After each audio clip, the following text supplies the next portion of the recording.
اعوذ باللہ من الشیطان الرجیم، بسم اللہ الرحمن الرحیم۔ کیا مٹی کا کھانا انسان کے لیے جائز ہے یا جائز نہیں ہے؟ مومنین، ایک نہایت اہم اور پیچیدہ مسئلہ لے کر آپ کی خدمت میں حاضر ہوئے ہیں۔ آج کی اس مختصر سی ویڈیو میں اس سوال کا جواب آپ کی خدمت میں عرض کریں گے۔ مومنین، آپ دیکھتے ہوں گے کہ معاشرے میں کچھ حضرات ایسے ہوتے ہیں کہ جو جوان بھی ہو چکے ہوتے ہیں لیکن ان کو مٹی کھانے کا شوق ہوتا ہے یا عادت بن چکی ہوتی ہے۔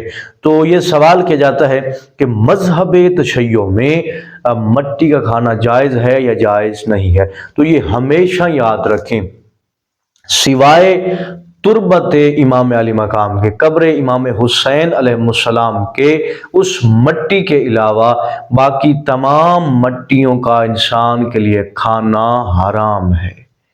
اب نہایت ایک اور اہم بات سماعت فرمائیں، یہاں پہ یہ بھی سوال ہو سکتا ہے کہ امام علی مقام کے علاوہ کسی نبی یا کسی امام کی قبر کی جو مٹی ہے اس کا کھانا کیسا ہے؟ تو مذہب تشیع میں سوائے امام حسین علیہ السلام کے کسی اور معصوم کے قبر کی مٹی کو کھانا بھی جائز نہیں ہے۔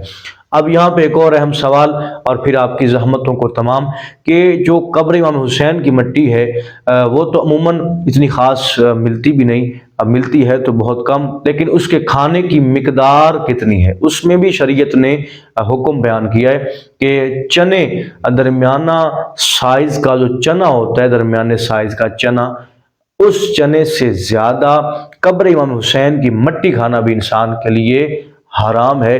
اس چنے جتنا یا اس سے کم شفا کی نیت سے اس مٹی کو کھانا انسان کے لیے جائز ہے، اور یقیناً یہ نہایت بہترین عمل بھی ہے، اور اس مٹی سے بڑے بڑے لا علاج مریضوں کو پروردگار نے امام علی مقام کے صدقے سے شفا عطا فرمائی ہے۔ دعا کرتا ہوں کہ پروردگار اس دنیا میں بھی اور آخرت میں بھی ہمیں اہل بیت علیہ السلام کی زیارت اور شفاعت نصیب فرمائے۔ اللہم صلی علی محمد و آل محمد۔